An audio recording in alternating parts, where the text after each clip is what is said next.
You're listening to The Martin Houston Show on Tide 100.9 in Tuscaloosa. 100.9 app. From the Fox Sports Studios in Los Angeles, here's Eddie Garcia. Checking the first Sunday of the NFL regular season. Sunday night, the Lions beat the Rams 26-20 in overtime. Cowboys over the Browns 33-17. Before the game, Dallas gave quarterback Dak Prescott a new contract extension. Dolphins defeat the Jaguars 20-17. Before the game, Miami star wide receiver Tyreek Hill was detained by police, cited for reckless driving. He did play and scored a touchdown in the win. Steelers with Justin Fields at quarterback beat the Falcons 18-10. Texans get by the Colts 29-27. Bills outscore the Cardinals 34-28. Patriots with the upset of the Bengals 16-10. Chargers over the Raiders 22-10 in Jim Harbaugh's head coaching debut with LA. Bears beat the Titans 24-17. Chicago rookie quarterback Caleb Williams, the only rookie starter to get a win on Sunday. Broncos lose to the Seahawks 26-20. Commanders fall to the Buccaneers 37-20. Vikings over the Giants 28-6, and the Saints embarrass the Panthers 47-10. Alabama 1st and 10 on the 12. Again, Houston. He's got a hole. He's over. Alabama touchdown. I'm just wondering if your listeners know how good a football player you were. I can still see you playing that fullback, knocking those players out of the way. And I believe I could have run behind you. Martin, I can remember when we came to summer and you were playing fullback up there, and I saw you in the weight room and watched you work out in the weight room. If you could pick up, you were strong enough to pick up the whole weight room. I wanted to recruit you, and our running back coach didn't take the pass. Biggest mistake we ever made. The Martin Houston Show with national championship winning fullback Martin Houston, giving you 1 hour of intense, hard-hitting analysis from an insider's perspective. It's time for the Martin Houston Show on your home for Alabama sports, Tide 100.9, and streaming on the Tide 100.9 app.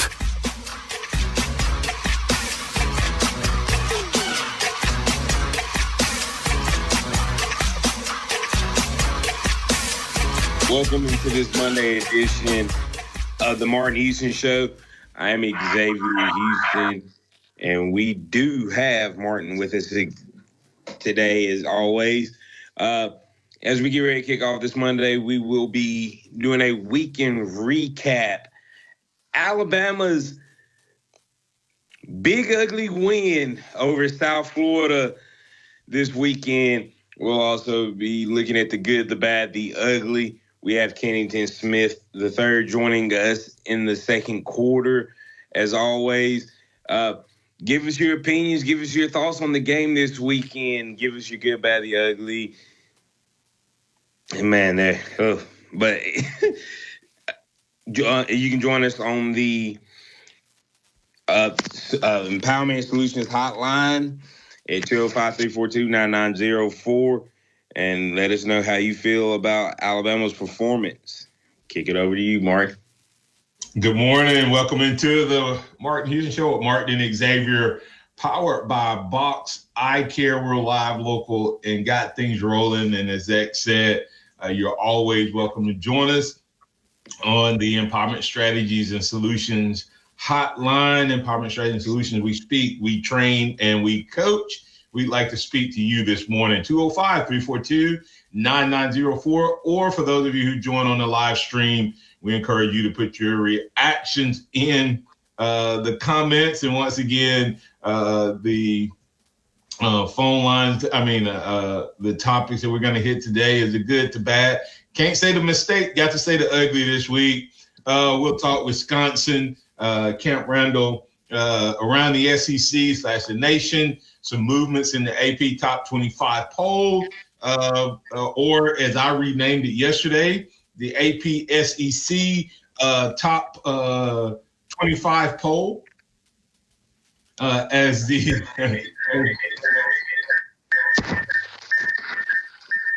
got a feedback there. Yeah. So, but as we look at it, man, it was a crazy weekend. But we'll break it down. And I sent out on my post crimson colored glasses. we could have been some of the other schools who did not get the dub despite how bad we played. So we'll break down all of that. We'll add Kennington to the conversation, but we want to thank you for joining us this morning. Remember that this is the day that the Lord has made. So let's rejoice, be glad in it, take some time today to notice someone, love someone, serve someone. Be the difference you want to see in the world today. Let's get to it, Ax. Yeah, so Alabama, as I like to call it, big, ugly win, 42-16. But if you watch the game, it definitely didn't feel like it didn't feel, and it wasn't a 42-16 win with some of the struggles Alabama had along the way. Offensive line play, pressures, penalties, mental mistakes. It looked like a repeat of South Florida last year. Okay, so with that thought, Ax, you just said something. You said it looked like a repeat of last year, and I said on Friday that sometimes, has there ever been a game where you won, where you felt like you lost, and everybody was saying no, like last year South Florida, we felt like you lost. Well, as you watch that game, you kind of have a similar. You don't feel like you got beat this game per se, but it's still weird. How we feel this morning, right? It's like, but here's the question I have. And X, did we underestimate South Florida? That's one question to answer. South Florida returned 19 starters. And I talk about experience and age being so important. It had 19 starters, filled in a few spots with transfers. And I think this is one of those where a coach knows that if he can get this game, it changes his profile. So did they also spend a lot of time game planning for Alabama? So that's a huge question. And then X, you have to go, yeah, but we still, even though it felt bad, it was because of our expectation. The reality of it is we scored 59 points, had 2 touchdowns called back, had 1 come off the board, and we still, we had 2 come off the board, 1 at the goal line. The reality of it is we should have gotten 63 because even the penalties were questionable at times that brought it off. So I guess my question to you, X, is even though it was ugly and all of that, does this also speak to this team being significantly better than last year's team at this point because of how bad we played and we still, ended up with the blowout win? And we got a couple callers to get to. Yeah, I think that this team at the end of the day is better, and I think this team's resolve. You talk about it being 14-13 at the end of the third quarter with 10 minutes to go. It was still 14-13, and you rack off 28 points in the final 10 minutes of this ball game. It was frustrating to watch this. And some of those holding calls were ticky-tack. Some of them were deserved, and that's what's kind of frustrating about it. But Alabama's the defense played great. Kept USF from taking advantage of some short fields or forcing field goals on short fields. And then once the offense finally clicked, we rolled. And so, yeah, it is kind of frustrating at the end of the day. But I do think this team is better with the way that they were able to finish, because last year it was 17-13. With as ugly as we played Saturday, we scored 42 points. And you can see 21 points that should be on the board. You can see 3 turnovers in like successive drives and all of that. And last year, you really can't go back to anything except for they whooped us. I mean, and our boy's going to get a lot of ventral responses today. Wilkin has to improve. I do think that was a ticky-tack call on Milroe's touchdown. I even went back and recorded and videoed it and showed that this was an official who did not call the game. He called a play. When the penalty that he called happened, he did not. Jalen was 25 yards downfield, and he called it, and so that was tacky. But a couple of quick things, X, and then need to get to a call or two, at least one call before the break, before we bring Kennington on. Curtis Moore II brings up a good point. There was a couple of deep balls that were overthrown. So we do have to address those. But on the other side of it is, the OC, a lot of people saying this is the same guy from Tennessee. It is, but this is not the same Bama defense. So I don't know. I just think this guy's a great offensive mind, first and foremost, because what he did, X, was he stuck with what we were working. I mean, their quarterback halfway through the third quarter had like 18 carries. Unlike we could have did the same thing. They hadn't tackled Jalen Milroe yet on call quarterback run, but that was not what we were doing. That's not what we were going for. So anyway, you want to get that first caller? Yeah, we've got Pat joining us on the Empowerment Solutions hotline. How you doing this morning, Pat? Hey, good morning, guys. Justin Jefferson. That was a form tackle. I don't care who you are or where you are. That was a form tackle, picture perfect, and it was a crock of crap. I'm in the same vein, Pat. I think we all feel the same way. Targeting is the worst football. Targeting is the worst penalty in football. I mean, and the enforcement is even worse. Like the penalty, the what they call targeting is bad.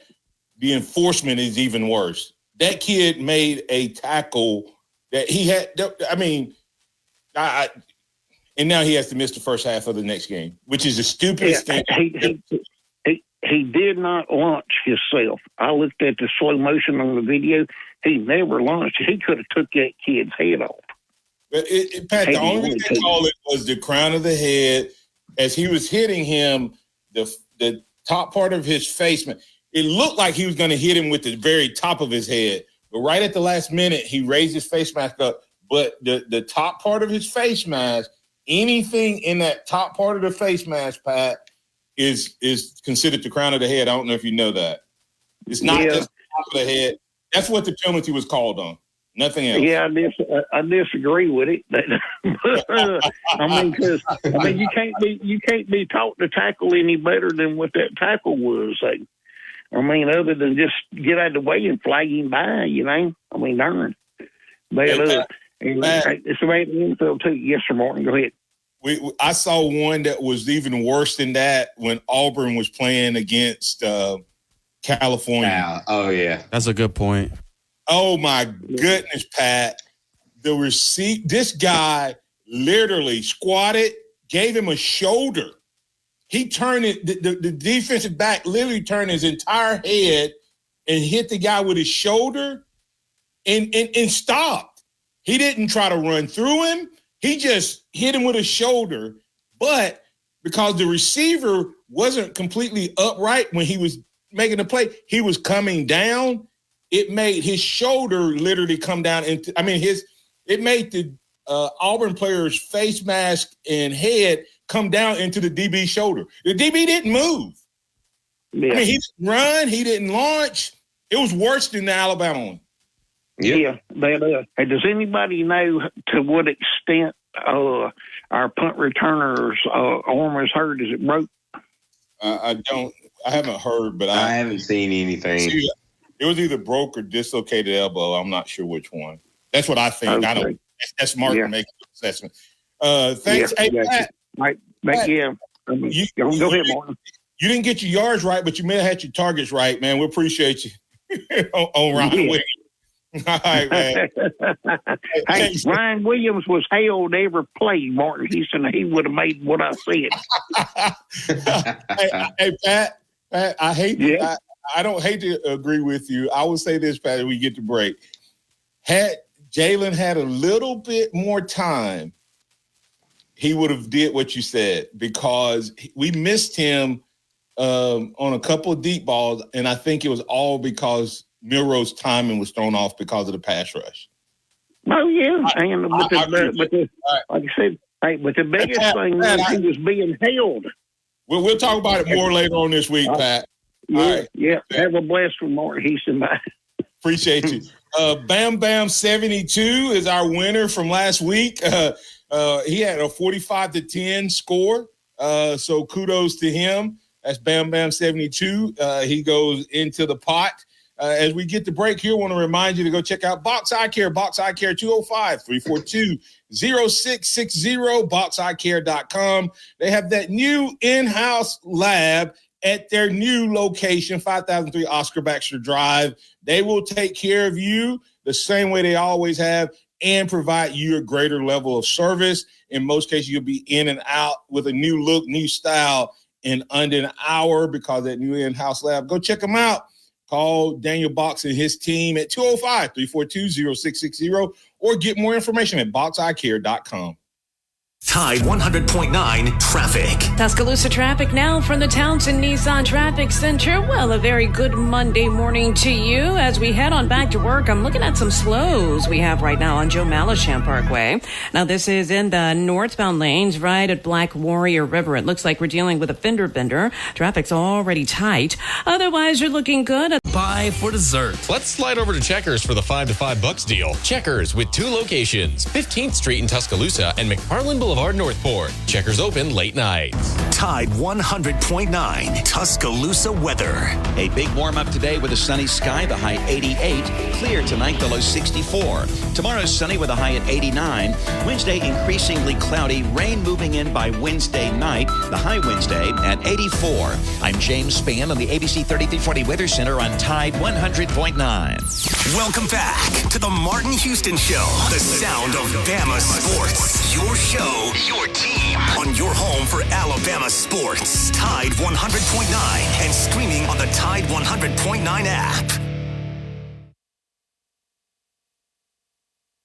Martin Houston Show. We want to thank the good folks over at North River Timber Company, LLC. If you have land in West Alabama, around the state of Alabama, they are here to help you.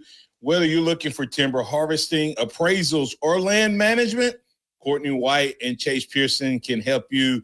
Courtney White's 11 years and counting as a registered forester. They've been serving 4 counties in West Alabama. That number is expanding, and they can help you maximize your land. That's North River Timber CO at gmail.com or 205-242-5127. And as Courtney White likes to say, if you have land, it's like having money in the bank. Let North River Timber Company maximize that. Let's bring in Alan. Alan, you're in with Xavier and Kennington on the Empowerment Strategies and Solutions Hotline. What's on your mind, sir? Good morning. First of all, I want to say, you know what? I was a Deion Sanders fan, and I liked everything he was doing up there until I saw him, his quarterback, lead the game and left the field before the game was over. That's totally unsportsmanlike. Lost all respect for that young man and for Deion for letting him do that. You know, that's all. I'm gonna leave that alone. As far as Bama goes, you know, the offensive lineman, he was holding, but you know, the referees, once you get 1 or 2 holding calls on you, they're going to start watching, and you're not going to get the benefit of the doubt. And some of them may not have been holding, they may have been tic-tac, but once he gets one of them on him, they're going to keep watching him over and over, and everything he does, they're going to do something. They're going to call it. And I guess the last thing I would like to say was, you know, the crazy thing about that, Alan. Mm-hmm. Alan, the crazy thing about, I think the first 2 were the most ticky-tack that they called. I think so. I think so. The one on the big pass to Kobe Prentice, the guy rushes him and he literally falls on top of him. How do you call a hold on that? I mean, I agree with you. That's just my thoughts. Yeah. And the last thing I want to say, everybody wants to say about, South Florida. First of all, Alabama always has a problem with the quarterback. They did that. They had a problem with this guy. Wait till they see that guy from Tennessee. They're gonna really have a problem with him. But the last thing, Martin, is that everybody circles Alabama on their schedule. No matter who you are, they schedule that game on their schedule. And if you have a good game against Bama, that may put you in the lead. Look at Johnny Manziel. That game against Bama when on that fumble, that won him the Heisman. So everybody circles that game, and you're gonna get their A game. You're gonna get their A game when you play when they play Alabama. So it is what it is on that. And Auburn got beat by the Preston of the West Coast. They got beat by a bunch of nerds on Saturday. So yeah, be proud of that, Auburn. Y'all got beat by a bunch of nerds and a bunch of smart kids. So hey, y'all have a good day, and I'll see y'all later. Hey, have a good one, Alan. Kennington Smith of The Athletic is joining us now. How you doing this morning, sir? I'm good. How are y'all? Doing good.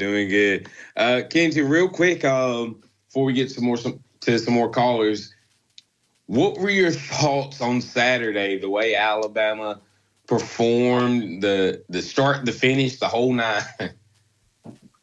Yeah, I think obviously it wasn't a very buttoned-up performance for the first 3.5 quarters, but I think the first takeaway that I have is, first and foremost, it's just good if you're an Alabama fan that you got the win by such a wide margin. I think it's easy to get caught up in the fact that it wasn't the greatest performance. But when you look around the country and you think about the fact that Notre Dame actually lost to Northern Illinois and Auburn lost as a double-digit favorite and Kentucky lost as a double-digit favorite and Oregon is scraped by with Idaho and Boise State as a 20-point favorite, it could be a lot worse than winning by 26 points.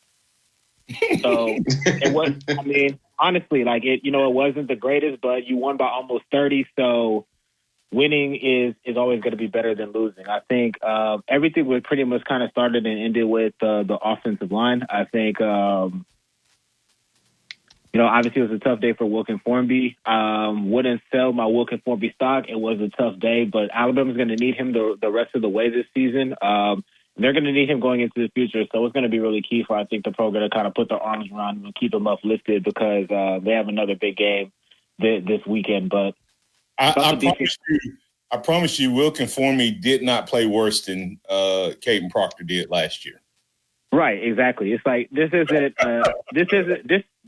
a new thing that Alabama has gone through. I think just kind of the way that the game was called and the penalties, it just kind of put an extra emphasis on it. But Alabama's seen freshman tackles struggle in the past, so tough game for him. But I think he'll be able to bounce back. I thought the defense situationally was excellent on Saturday. There were times where they could have tackled better or fit their run gaps better, but, held South Florida to 18 on third down, 3 field goals in the red zone. Wish they would have got a turnover, but, you can't say too much about what the defense did. So, they played what? Alabama played what, a C game at best? Yeah. Won by 30. So. Yeah, and the other part I would say about defense is the only reason we're saying, the only reason there's concern is the way the offense played. I said get 13 points, okay? They only got 16 with 3 turnovers to start the second half. They had short fields, and I will add in X and Kennington that they had one. They were a one-trick pony, okay? They had a quarterback, and I know what Alan said about Tennessee. That's not the Tennessee guy's game. That's that quarterback's game.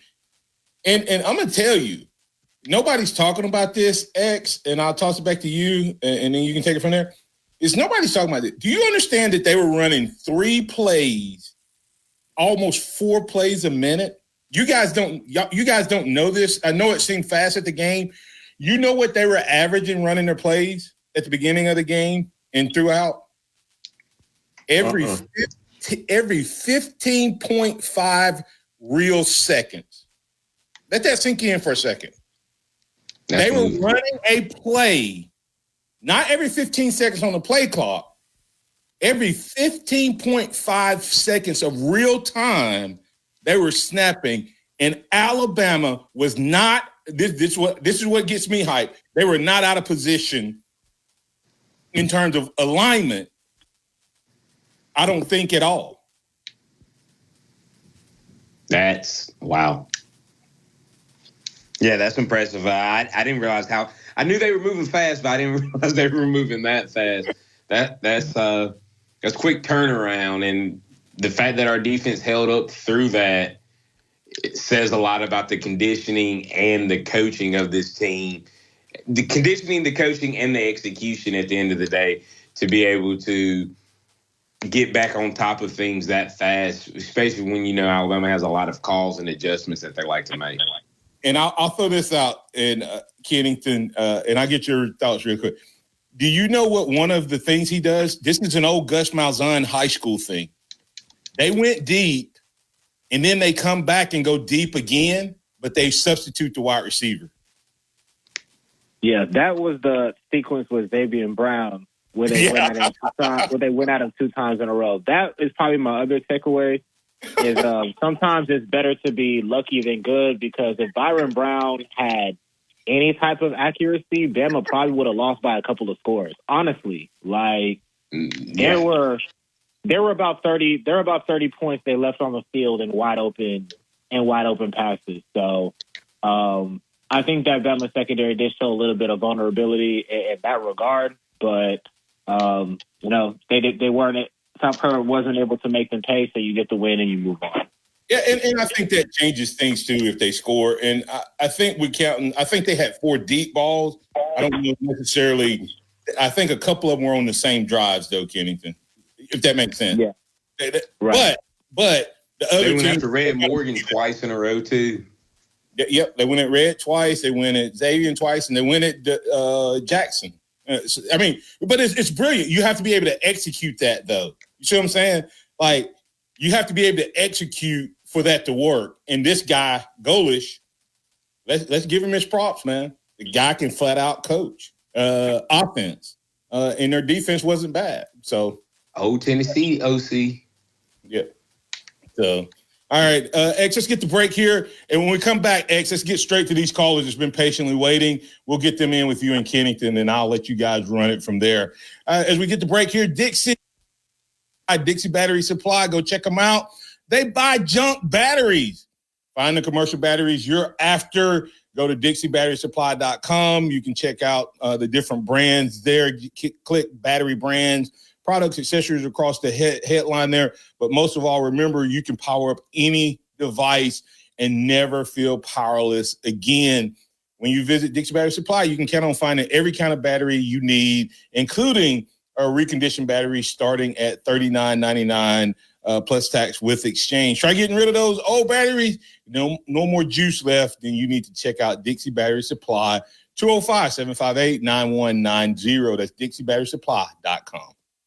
Tide 100.9 traffic. Tuscaloosa traffic now from the Townsend Nissan Traffic Center. Well, a very good Monday morning to you. As we head on back to work, I'm looking at some slows we have right now on Joe Malisham Parkway.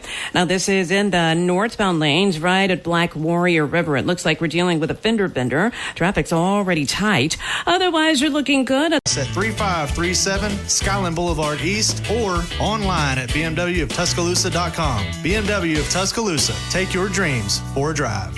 It's time for the Martin Houston Show. With the same hard-hitting, no-nonsense approach in which he played the game, Martin will take you inside the locker room, down on the field, and across the goal line with his in-depth analysis.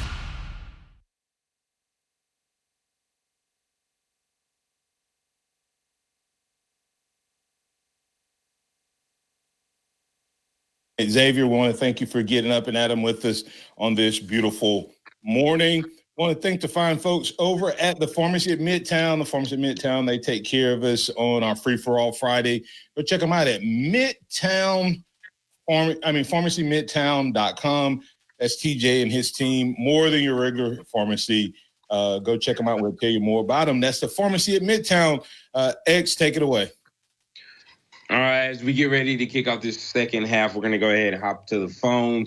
We've got J-Rob joining us. Good morning, J-Rob. Thank you for holding. Good morning, everybody. Hope everybody's doing well. Doing good. Can't complain. As always, Martin has a way of making me feel better than I did when I started to listen to the show. He always does. I mean, I come out of the game disappointed, mad, confused, all those emotions, and I'm trying to come to grips with it. And Martin helps me. Thank you, Martin. Yeah, you're welcome. But some of the things I did think about, that offensive line, it was people all playing out of position all over the offensive line. Booker's over at left tackle. We had a new guy in the middle. Then we had Bill Conformi had a terrible game. I hate it. But, they finally got it figured out at the end of the game, and they got Elijah Pritchett over there on the right side, and I think we had it figured out and did better. But that long pass that y'all were talking about, that the guy had to be accurate on, I think he had some pressure that made him miss, didn't he? He did. Well, I thought. Yeah, he had pressure in his face throughout the night. We finally got to him late in the game. Well, the good we won the game. We had a decisive blowout victory. 19 returning starters they had were tough. I mean, they were very physical. They were a formidable opponent, I promise you. The bad was, the offensive line play. I mean, Milrose running for his life a lot. And really the ugly to me was the penalties. I mean, we got to cut all those penalties out. I mean, we had, I think, 13 for 120 yards. I mean, that's a touchdown. That's a whole length of a field and more. We got to clear that stuff up, man. What you guys think?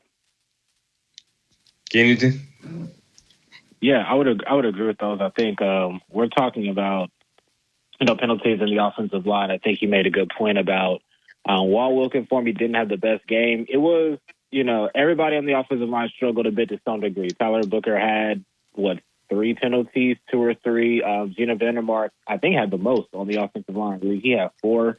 Jada Roberts, Parker Brailsford, they had their own struggles at times, both in run protection and pass protection. So not a great day overall for the offensive line. I think, off of that point, another takeaway that I had is just that, had it not been for Jalen Milrose's athleticism and what he's able to do in terms of how he's able to move the pocket, and I think the way that he's improved from last year to this year in terms of keeping his eyes up and looking to pass off of him scrambling in the run has been responsible for at least half of his touchdowns passing, I would think. You saw it in the touchdown to Kobe Prentice. You saw it in another completion to C.J. Dupree, which wasn't a touchdown. Obviously, the one to Kendrick Law last week. So I think those two things were things that I kind of took away from the game. Kalen DeBoer said that he feels like the Lions are going to be in a lot better shape this weekend. I also thought it was very interesting that he said that Elijah Pritchett could have started the game if it came down to it, and he basically thought that they could basically get by with the line that they had and get healthy going into next week. And obviously he had to put Pritchett in, and the line played a lot better from there. So that's a good thing. I'll be very excuse me. Hey, thank you, J-Rob. We got to move on to the next caller. We have Todd. Have a great day. Roll Tide.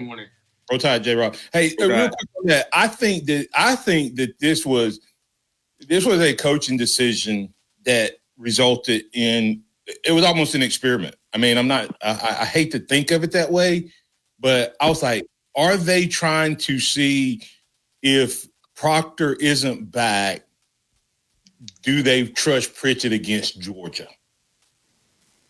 And if not, they were trying to find a combination that makes them better. That's what I think. So, and it did. I think it so messed up the chemistry of this offensive line that it kind of precipitated. The run game up the middle was non-existent. I think you put Booker back in there in the run game in the middle. The run game helps other things in the offense. And we did not have that element Saturday. And I think it's 100% because Booker was out of position. Yeah, I agree. I agree there. Did not particularly enjoy the experiment with him at left tackle for as good as he is. I mean, getting those game reps at left tackle is different than in practice, and it's different than what he's been doing record-wise trying to prepare for that. And you saw the effects of that. I think definitely he's more needed on the interior. We're talking about pulling, what they can do between the tackles.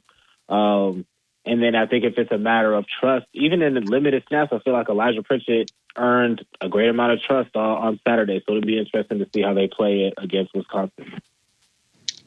Yeah, I think it will be too. We're going to get back to the Empowerment Strategies and Solutions Hotline. We've got Todd. Todd, how you doing this morning?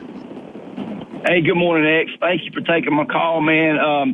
Kennington stole my thunder with his comment on the South Florida quarterback and his accuracy. I was going to give you all guys, Martin, you guys, a what if. What if this QB is on his game, on his target, and it was a little disheartening to see, the receivers run by the Alabama defenders, and then you have, reports of Alabama players throwing their helmets in their frustration. And my main man, Milroe, keeping the cool head through the whole thing, that's a positive note. But what if he was on target with those bombs that he was dropping, even though a few of them could have been on the same drive, but you get this guy on target, a few more touchdowns with frustration on the sidelines. I think we're talking about a really closer game. Maybe Alabama pulls it out. Maybe they lose. But in this, I'm sorry, I'm jumping back in here, X. But there's a lot of what ifs. What if we don't lose 3 fumbles? What if we don't give them short fields? What if we hit those same pass plays? What if the officials call a couple of those pass interferences on Ryan Williams? What if, you see what I'm saying? Like yes, that could have changed the complexity, but having played the game, sometimes you play up to or down to based on what's happening around you. And one thing I've seen from Jalen Milroe, crunch time, the dude is clutch. Yeah. And I think had the game flowed differently, maybe he and that offense plays differently. I don't know. Got anything else for us, Todd? No, that's it, man. Just, we got a lot to clean. Bama's got a lot to clean up, man, playing a formidable opponent. And, they are going to face quarterbacks with a whole lot better accuracy. Now, you got to give that kid his props, man. He ran that rock hard, buddy. I mean, I would love to see him in live with that 230 pounds running down the field the way he was running. Yeah, it's a thing to behold. But all right, have a good one, Todd. Thank you for calling in. We've got Robert on the hotline. How you doing this morning, Robert? Hey, guys. Okay, I guess I'll have to be the buzzkill and bring everybody down. Of course, unfortunately for Alabama, we compare ourselves to the best of college football. And, we had Clemson's schedule. Yes, last Saturday would have been okay, ain't great. That was a tough game, but our schedule's navigable. We've got a schedule that we can still beat up all these teams. That's how Clemson's schedule is in the ACC. We're in the SEC, and I think this is the toughest schedule I've ever seen, and any team in Alabama's history having to go through. You got so many teams with the ability to beat you on this schedule. And if we come out stumbling, then we keep saying, okay, well, heck. And I know we're not going to be the same against other teams. The Georgias, the Texases, the LSUs, the Tennessee. Tennessee is now a ginormous threat to beat Alabama. You got Tennessee at home. You got LSU at home. You got Georgia. You got Oklahoma. You got on the road to Oklahoma. And if you're very lucky, you'll get to play Texas or Georgia in the SEC championship game. That's the gauntlet. That's the gauntlet that they have to go through. It's going to take a 2020, almost a 2020 special team to run that schedule. Maybe not to that level special, but I'm not too sure. But we can't be stumbling against the USF and work the schedule. Now, can we improve? Sure. But we did get exposed that we don't have depth in key areas that those good teams are going to exploit. What areas don't? Well, let me. Well, in the offensive line, like you guys pointed out earlier, when if the starter's not in there, and like you said, maybe Kellen DeBoer was, shuffling things around to see what he had, and it wasn't that as impressive. I mean, I don't like USF has got Jalen Milroe running for his life. They would not have had Texas running for their life or Georgia running for their life. I don't believe that. Let me ask Kennington this. Kennington, and Robert, you can respond on that. Would you rather us have blown them out, or would you rather us have gotten a win off of the way we did, Kennington?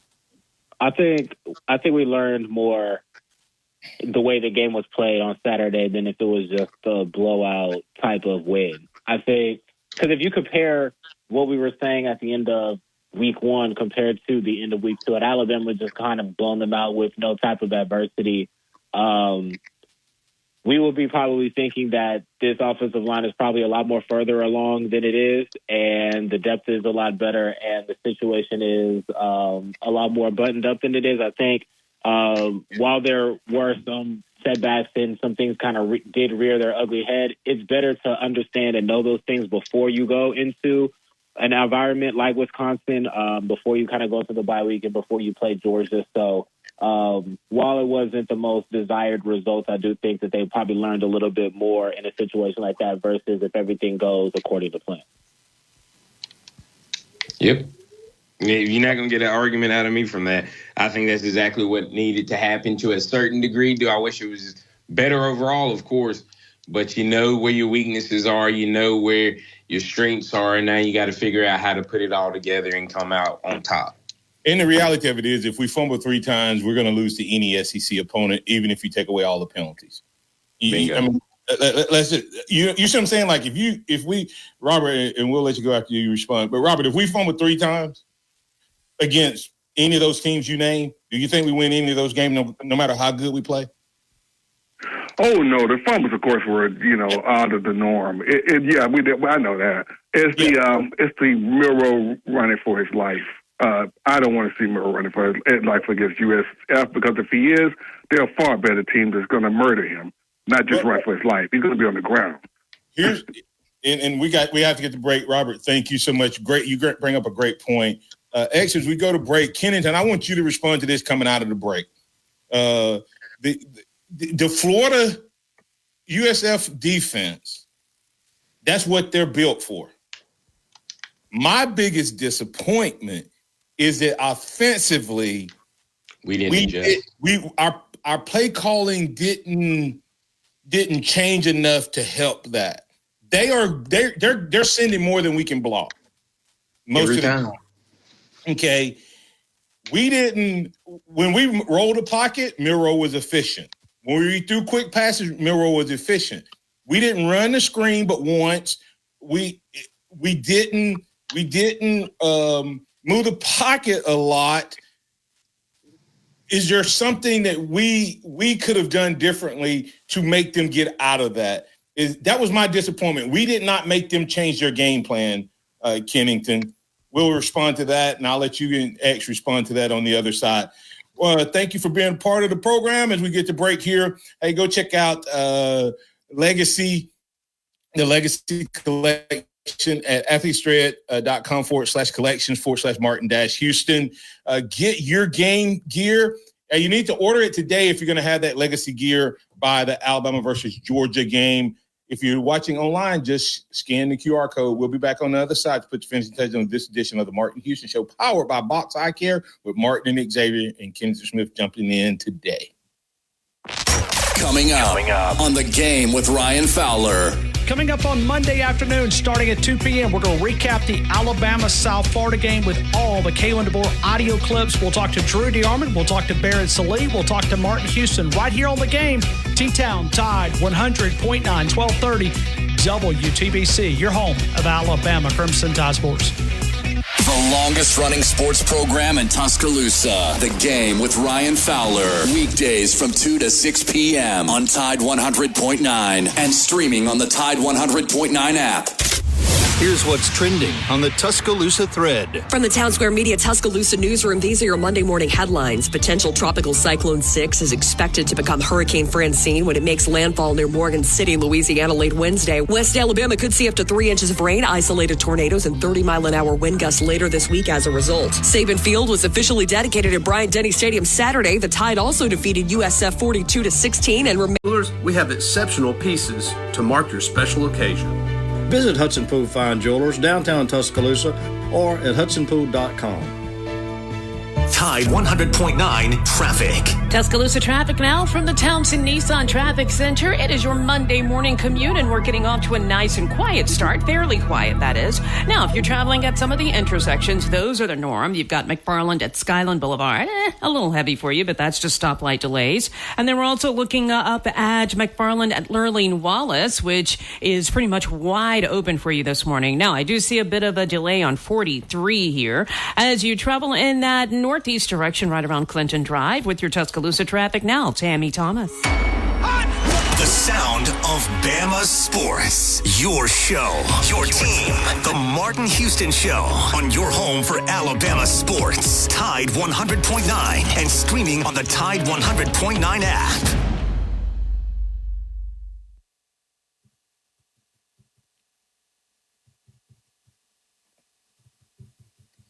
Martin Houston Show with Martin and Xavier. As we get ready to kick off the fourth quarter, we have the Harvest Church 2-minute warning. Yeah, one more caller we're going to get to today. Tommy, how you doing this morning, Tommy? Doing great. How y'all doing, guys? Doing good. Can't complain. Well, I give the defense a B and the offense a C minus. So it come out to a grade of a C most likely. I think we just had a growing pain Saturday night, and with all that young talent on the offensive line and moving players around, I think we really got out of sync. I mean, it just looked like we was not a unified unit playing together. And I've never been complaining about official, but I think they could call it a lot better on both ways. Like they call Alabama for holding on this.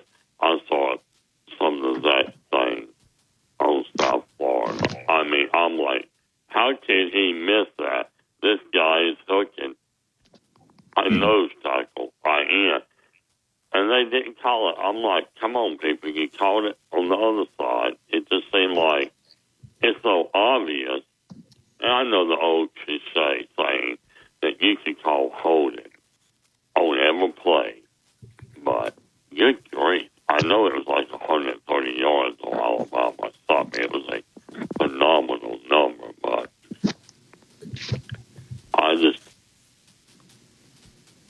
that what really bothered me, the turnovers and the penalties. Alabama got to worry about Alabama right now. Don't worry about who we play 3 or 4 weeks down the road. We need to clean up our mistakes. I think we'll be fine. So, I mean. Yeah. All right. I appreciate you, Tommy, and I agree with what you said with that. But you have a good one. Call back in anytime. Kennington, before we get things out of here, got the Wisconsin game coming up. What are your thoughts about Alabama's chances going up to Camp Randall? Yeah, I like Alabama's chances. I think this is a good spot because early in the season, this is going to be a pretty hostile atmosphere. It's been exactly 35 years since Wisconsin has played a non-conference top 10 opponent at home. So they're going to be, first time in 35 years, a top 10 non-conference opponent at Camp Randall. So it's going to be, for a noon kickoff, I think it's going to be a pretty electric atmosphere. They're going to, give their all in trying to get arguably probably the biggest non-conference win in program history. So the, previous caller said everybody's going to give Alabama their best shot. This is a chance for literally one of the biggest wins in program history. So huge target on Alabama's back. I think that it's a great opportunity for the team to embrace that, go into a tough atmosphere and rectify some of the mistakes from last week. So Fascinated by this game. I like Alabama, but it's going to be a spot to where if they come out and play the same way that they did against South Florida, that they do against Wisconsin with a heightened level of talent on the other side, that's when a potential loss situation can come into play. So you think that is an insane atmosphere that is going to be Saturday. 35 years. That's the first time in my lifetime. Pops, you were in college last time that happened. Thanks for reminding me.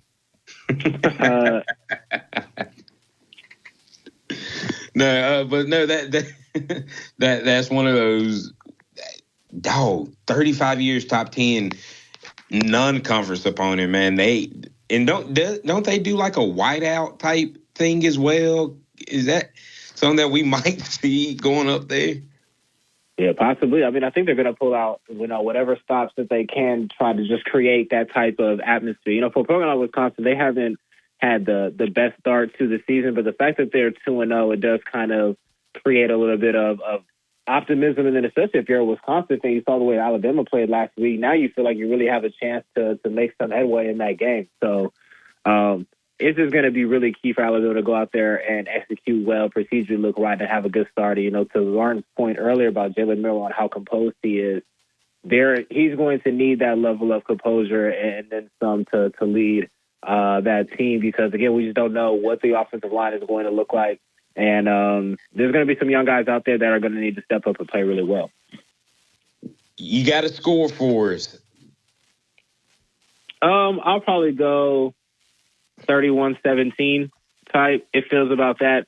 Maybe 17 might be a little ambitious for Wisconsin's offense. Tyler Van Dyke walking turnovers. So this is an opportunity for Alabama's defense to get on the board with the turnovers. I mean, that's just the truth. Like, if anybody saw what Tyler Van Dyke did at Miami, that type of recklessness with the football against the defense in Alabama that prides itself on turnovers is potentially disastrous. But I have to see that the pass defense kind of show me that after leaving some turnovers on the field and getting beat a little bit last week and missing some turnovers in the week before. But it feels like a 31-17 game. I don't think Alabama will be in any trouble if they go out there and execute the way they should and cut down the penalties. Hey, in about 10 seconds, Kennington, tell me what you think. Texas jumping up to number 2, SEC having 6 of the top 7 schools. Yeah, Texas handled their business. Shout out to them. I think, the SEC is going to be a really tough conference this year. It hasn't been the greatest in the non-conference so far, but you're seeing the big teams win the big games. That's kind of what you want to see. All right. Hey, that's Kennington Smith III. I know Kennington has some great stuff coming up. Kennington, tell them where they can find you, sir. Yeah, on Twitter /X at Skinny Kenny _SKINNYKENNY_ theathletic.com or The Athletic, wherever you get your mobile apps, searching my name, Kennington Smith, or anything related to Alabama athletics. I'm sure he's going to break down last week's game, give you some key takeaways. He hinted at a couple of them. He'll also hit this upcoming week's game. I'm Mark Houston. That's Xavier Houston. That's Kennington Smith III. Thanks to all the call listeners, viewers, and chatters for being part of the program. And we'll be back tomorrow with DC Capstone Report. Remember this, trusting in the Lord always. Lean not your own understanding. And all your ways acknowledge